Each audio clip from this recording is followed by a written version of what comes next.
तो यार कैसे हो आप सब। मेरा नाम है हासिब। अभी आपके निमसेट एग्जाम के लिए लगभग 45 डेज बचे हुए हैं और इस वीडियो में मैं आपके साथ जो पॉइंट्स शेयर करने वाला हूं, अगर आप इन बचे हुए 45 दिनों में उन्हें फॉलो नहीं करते हो तो आपका निमसेट एग्जाम क्रैक करना लगभग इम्पॉसिबल है। और इन पॉइंट्स में से तीसरा पॉइंट सबसे ज्यादा इंपॉर्टेंट होने वाला है, तो उसे बिल्कुल भी मिस मत करना। तो आप इस वीडियो को आखिरी तक जरूर देखना। हम इस वीडियो को स्टार्ट करते हैं। सबसे पहली चीज जो आपको करनी है वो है PYQ यानी कि प्रीवियस ईयर क्वेश्चन।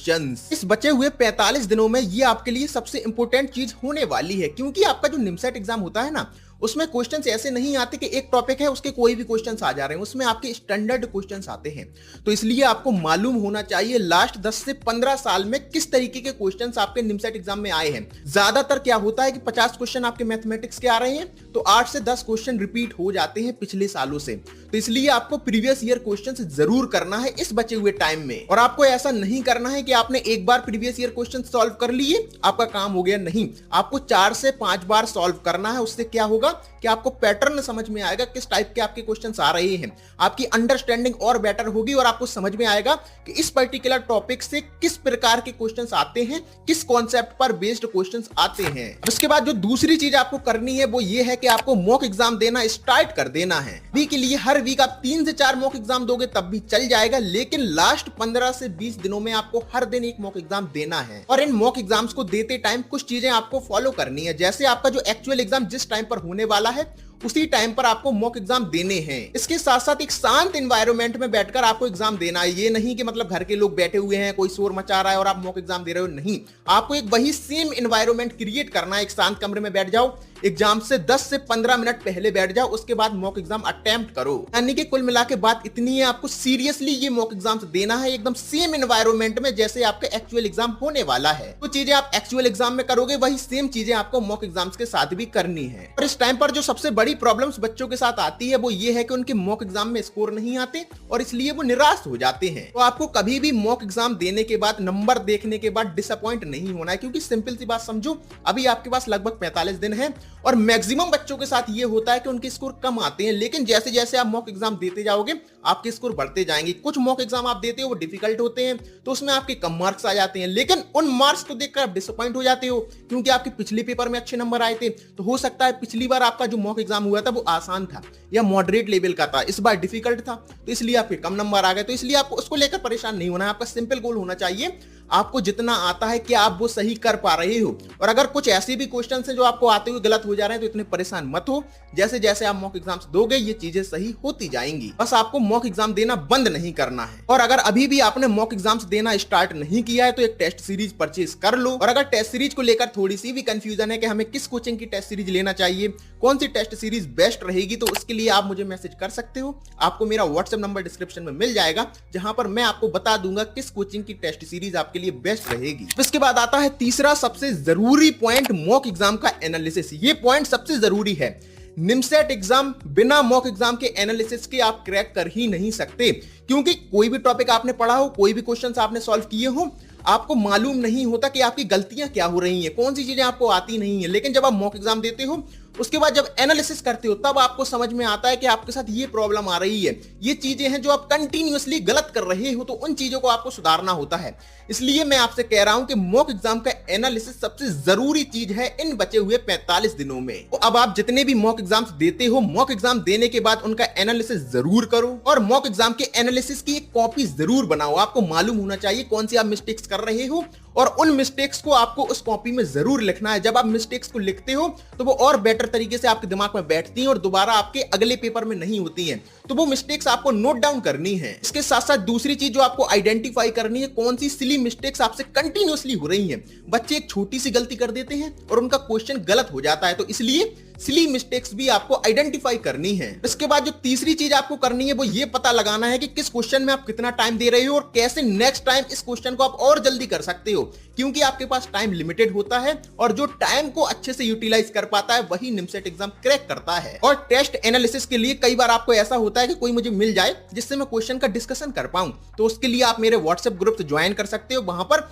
सभी वही बच्चे हैं जो निमसेट एग्जाम दे रहे हैं, तो उनसे आप क्वेश्चंस के डाउट सॉल्व करवा सकते हो और उनके डाउट भी सॉल्व कर सकते हो। तो उन ग्रुप्स का लिंक भी आपको डिस्क्रिप्शन में मिल जाएगा, उनको भी ज्वाइन कर लेना, सब कुछ एकदम फ्री है। इसके बाद अगला पॉइंट आता है रिवीजन। इस बचे हुए 45 दिनों में जो आपकी प्रिपरेशन का किंग होने वाला है वो है रिवीजन। अब आपको रिवीजन कैसे करना है? सबसे पहली चीज, जैसे आप रिवीजन कर सकते हो, मैंने अपनी हर वीडियो में बोला है कि आपको वन शॉट वीडियोस के थ्रू रिवीजन करना है।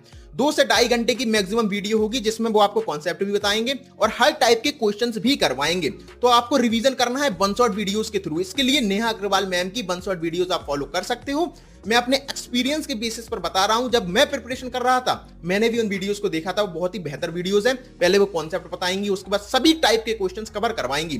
तो सबसे पहली चीज जो आप रिवीजन के लिए यूज कर सकते हो वो है वन शॉट वीडियोस। इसके बाद जो दूसरी चीज आपको करनी है वो ये है कि अभी जो निमसेट के चैनल्स हैं, निमसेट की कोचिंग्स हैं, वो अपने YouTube पर फ्री सेशंस लेती हैं। जैसे एस्पायर स्टडी का एक CTQ है, वो आप कर सकते हो, वो आपके लिए काफी ज्यादा फायदेमंद होगा। उसमें क्या होता है, कॉन्सेप्ट थ्रू क्वेश्चन, यानी कि वहां पर वो आपको थ्योरी तो नहीं पढ़ाएंगे, लेकिन एक क्वेश्चन आएगा उसको कैसे सॉल्व करवाना है वो बताएंगे, यानी कि उस क्वेश्चन का कॉन्सेप्ट बताएंगे, सारे कॉन्सेप्ट कवर करेंगे। तो वहां से आप रिवीजन कर सकते हो। कोई भी टॉपिक आपने पढ़ रखा है, 1 1.5 2 घंटे जितने घंटे की क्लास होगी वो देखो, जो क्वेश्चन आ रहे हैं वीडियो को पॉज करो, क्वेश्चन को सॉल्व करो, उसके बाद सॉल्यूशन देखो। तो उससे आपको क्वेश्चन को जल्दी करना भी आएगा और आपका रिवीजन भी हो जाएगा। और इस टाइप के अलग अलग कोर्सेस हैं, अलग अलग कोचिंग्स के अलग अलग कोर्सेस हैं, तो कोई भी आप देख सकते हो, कोई भी ऐसे पर्टिकुलर फॉलो करने की जरूरत नहीं है। ये मैंने इसलिए बताया आपको CTQ, क्योंकि इसमें क्वेश्चंस वो काफी ज्यादा करवाते हैं, तो आप उसको फॉलो कर सकते हो। इसके बाद रिवीजन के लिए जो तीसरी चीज आपको याद रखनी है वो ये है कि जो भी आपके वीक टॉपिक्स हैं उनके आपको बार बार रिवीजन करना है। कुछ टॉपिक्स ऐसे होते हैं हर बच्चे के लिए जो उसको डिफिकल्ट लगते हैं, जिसके कॉन्सेप्ट वो बार बार भूल जाता है, जिनके फॉर्मूले वो बार बार भूल जाता है, तो उनका रिवीजन आपको बार बार करना है, जिससे वो क्वेश्चन, वो कॉन्सेप्ट, वो टॉपिक आपका रिवाइज होता रहे। इसके बाद मेरा अगला पॉइंट जो होने वाला है वो ये है कि फॉर्मूलाज और शॉर्ट नोट्स की एक आपको कॉपी बनानी है। वो सारे बच्चों के साथ प्रॉब्लम ये आती है, जब वो मॉक एग्जाम देते हैं तो वो फॉर्मूला गलत अप्लाई कर देते हैं, फॉर्मूले के साथ कुछ मिस्टेक कर देते हैं। कुछ क्वेश्चंस ऐसे होते हैं जो वैल्यूज के थ्रू जल्दी हो जाते हैं। तो ये सारी चीजें आपको एक शॉर्ट नोट्स बनाना है, एक कॉपी बनाना है, वहां पर लिखते जाना है। और अगले दिन जब आप पढ़ने बैठोगे सुबह, तो 15 से 20 मिनट केवल उस कॉपी को उठाओ, उसको रिवाइज कर लो। तो आपके साथ कुछ टाइम के बाद ऐसा होगा, जो फॉर्मूले आप बार बार भूलते हो वो फॉर्मूले आपको सबसे बेहतर तरीके से याद हो जाएंगे। और ये चीज मैंने खुद पर्सनली की थी। जो फॉर्मूले में भूल जाता था, जो कॉन्सेप्ट मुझे याद नहीं रहते थे, जो वैल्यूज बार बार क्वेश्चंस के अंदर यूज होती थी जिससे क्वेश्चन जल्दी सॉल्व हो जाते थे, वो सारी मैंने उस कॉपी में लिखी थी। और मैं अपना दिन स्टार्ट करता था उसी कॉपी के साथ, 15 से 20 मिनट देखता था उस कॉपी के फॉर्मूले, और कुछ टाइम के बाद जो फॉर्मूले मुझे याद नहीं थे वो सबसे बेहतर तरीके से याद हो गए थे। इसके बाद जो मेरा अगला पॉइंट है वो ये है स्पीड प्लस एक्यूरेसी। ये 2 चीजें आपके निमसेट एग्जाम में सबसे ज्यादा काम आने वाली हैं। सबसे पहला स्पीड। आपका जो ये निमसेट एग्जाम होता है वो 120 मिनट का होता है, यानी कि 2 घंटे का पेपर होता है। तो अगर आपके पास स्पीड नहीं है तो काफी सारे ऐसे बच्चे होते हैं जो पूरा पेपर अटेम्प्ट ही नहीं कर पाते हैं। तो इसलिए आपको स्पीड बढ़ानी है। स्पीड अब कैसे बढ़ेगी? आप क्वेश्चंस को टाइमर लगा के सॉल्व करो। आपको मालूम होना चाहिए इस क्वेश्चन को आप कितनी देर में कर पा रहे हैं, और जब वो नेक्स्ट टाइम सेम क्वेश्चन आएगा तो वो क्वेश्चन जल्दी होना चाहिए।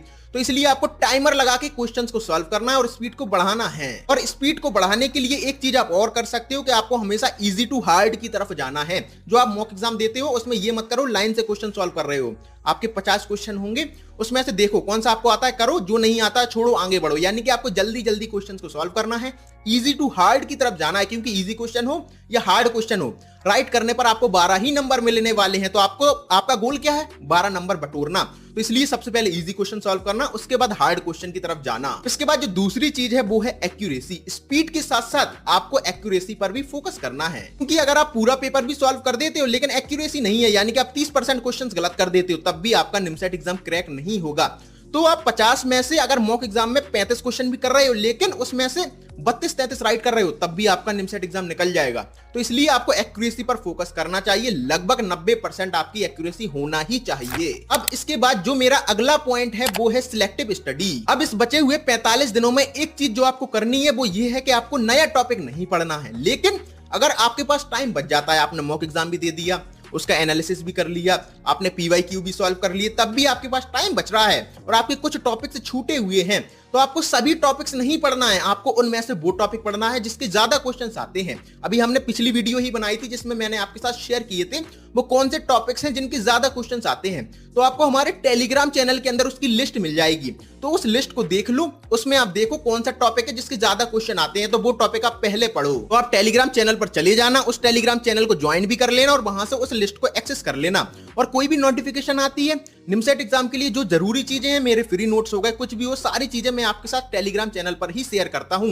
तो आप टेलीग्राम चैनल को भी ज्वाइन करके रख लेना, डिस्क्रिप्शन में उसका लिंक मिल जाएगा, एकदम फ्री है, उसको ज्वाइन करना। अब इसके बाद आखिरी 10 से 15 दिन का प्लान मैं आपको बता देता हूं। आखिरी के 10 से 15 दिन में आपको डेली एक मॉक एग्जाम देना है। सभी टॉपिक्स जो आपने पढ़े हैं उसका रिवीजन करना है। इसके अलावा जो आपके वीक एरियाज हैं, जो भी आपके वीक टॉपिक्स हैं, उनको आपको कवर करना है। और इसके बाद आखिरी सबसे जरूरी चीज, कोई भी नया टॉपिक आपको नहीं पढ़ना है। तो ये सारी चीजें आपको आखिरी के 10 से 12 दिन में फॉलो करना है। तो अब मुझे उम्मीद है इस वीडियो से आपको हेल्प मिली होगी। जो सारी चीजें मैंने आपको बताई हैं, वो सारी चीजें मैंने अपने एक्सपीरियंस के बेसिस पर बताई हैं। मैंने खुद 2021 में निमसेट एग्जाम दिया था, जिसमें मेरी 197th रैंक आई थी।